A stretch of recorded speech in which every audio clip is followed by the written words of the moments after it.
Are you ready for it?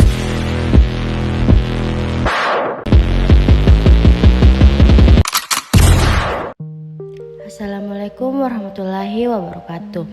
Kami dari kelompok 1 akan memaparkan tugas kami yang berjudul Tata Kelola Pemerintahan yang Baik dalam Pelayanan Publik di bidang pendidikan dan pengajaran.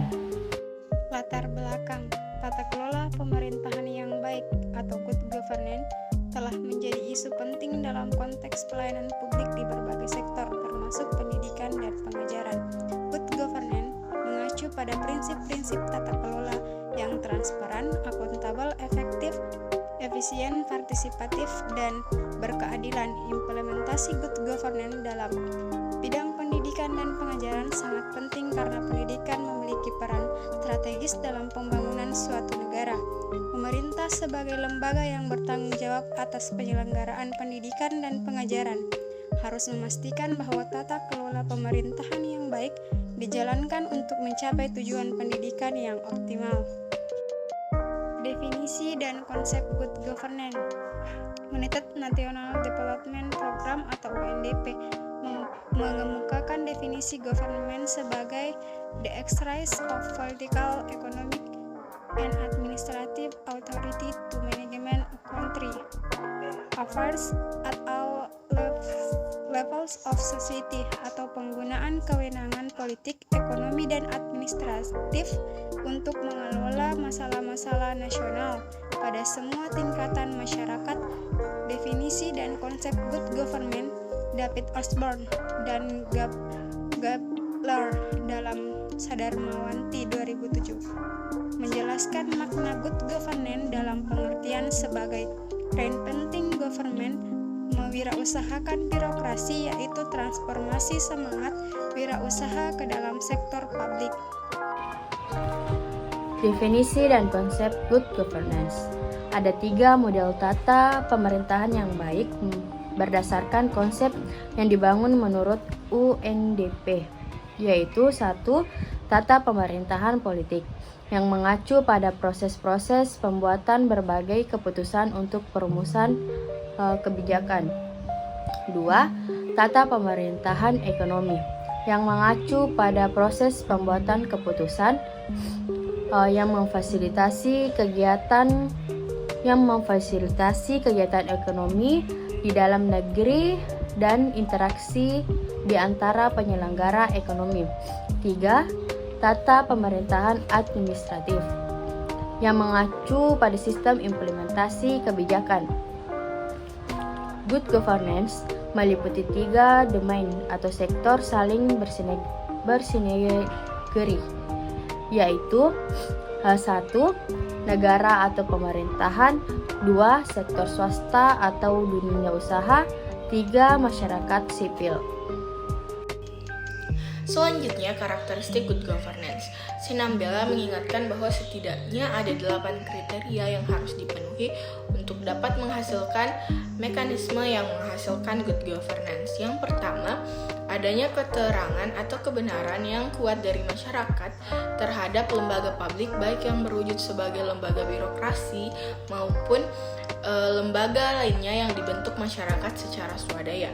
Yang kedua, adanya kebebasan dalam berpendapat untuk menyampaikan aspirasi atau kepentingan bagi setiap institusi ataupun kelompok masyarakat yang ada, sehingga seluruh stakeholder tersebut dapat berpartisipasi aktif dalam semua proses pembangunan.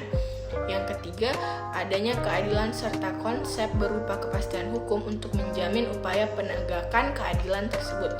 Yang keempat, adanya akuntabilitas dan transparansi dalam mekanisme birokrasi. Yang kelima, tersedianya informasi pembangunan yang dapat diakses masyarakat dengan mudah dan bebas. Yang keenam, terciptanya efektivitas dan efisiensi dalam penyediaan pelayanan publik. Yang ketujuh, terbentuknya kerjasama yang baik antara pemerintah dan civil society organization.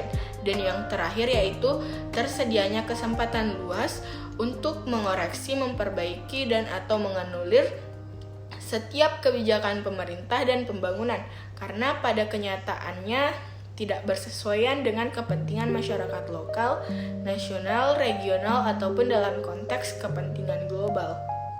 Baik, saya akan menjelaskan kriteria good governance.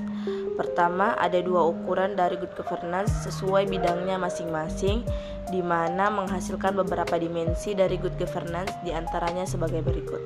Pertama, voice and accountability, di mana melihat sejauh mana masyarakat dapat berpartisipasi dalam memilih sendiri pemerintah mereka, serta bebas dalam berekspresi, berkumpul dalam sebuah media yang bebas. Kedua, good governance effectiveness, melihat bagaimana kualitas pelayanan publik, pelayanan sipil dan derajat kebebasan dari tekanan politik, kualitas perumusan dan pengimplementasian kebijakan, dan kredibilitas dan komitmen pemerintah terhadap kebijakan tersebut. Kedua, kriteria good governance. Pertama, ada dari rule of law, melihat sejauh mana agen memiliki kepercayaan diri dan mematuhi aturan masyarakat, dan khususnya kualitas pelaksanaan kontrak, hak milik polisi dan pengadilan, serta kemungkinan terhadap kejahatan dan kekerasan. Yang kedua, control of corruption, melihat sejauh mana kekuatan publik digunakan untuk keuntungan pribadi, termasuk bentuk kecil dan besar di korupsi, serta menangkap negara oleh elit dan kepentingan pribadi tersebut. Adapun prinsip-prinsip good governance menurut UNDP atau United Nations Development Program, Dede Rosiada dan kawan-kawan tahun 2003 nomor 183 yang mengatakan bahwa untuk mewujudkan pemerintahan yang baik atau good governance terdapat 9 prinsip-prinsip good governance, yakni yang pertama partisipasi atau participation, yang kedua yaitu kepastian hukum atau rule of law, yang ketiga yaitu transparansi atau transparency, yang keempat yaitu daya tanggap atau responsiveness, yang kelima yaitu berorientasi pada kesepakatan atau consensus orientation, yang keenam yaitu keadilan atau equity, yang ketujuh yaitu efektivitas dan efisiensi atau efektivitas dan efisien, yang kedelapan yaitu akuntabilitas atau accountability, yang kesembilan yaitu visi strategi atau strategi passion. Kriteria good governance. Kepemerintahan yang baik atau good governance menurut UNDP dalam Mulyadi mengidentifikasi 5 karakteristik, yaitu 1. Interaksi, 2. Komunikasi, 3. Proses penguatan diri, 4. Dinamis, dan 5. Saling ketergantungan yang dinamis antara pemerintahan. Manfaat dan pentingnya penerapan tata kelola pemerintah yang baik dalam pelayanan publik di bidang pendidikan dan pengajaran. 1. Meningkatkan efisiensi dan efektivitas. Tata kelola pemerintah yang baik membantu meningkatkan efisiensi dan efektivitas dalam penyelenggaraan pelayanan publik di bidang pendidikan dan pengajaran. 2. Mendorong akuntabilitas. Tata kelola pemerintah yang baik mendorong adanya akuntabilitas yang tinggi. 3. Meningkatnya kualitas pendidikan. Penerapan tata kelola pemerintahan yang baik dapat berdampak positif pada peningkatan kualitas pendidikan. 4. Meningkatkan partisipasi masyarakat.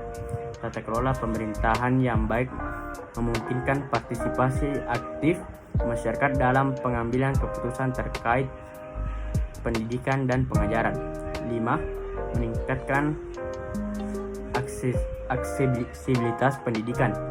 Melalui tata kelola pemerintahan yang baik, upaya dapat dilakukan untuk meningkatkan aksesibilitas pendidikan bagi semua lapisan masyarakat. Dan keenam, membangun kepercayaan publik. Tata kelola pemerintah yang baik dalam pelayanan publik di bidang pendidikan dan pengajaran membantu membangun kepercayaan publik terhadap lembaga pendidikan dan pemerintah.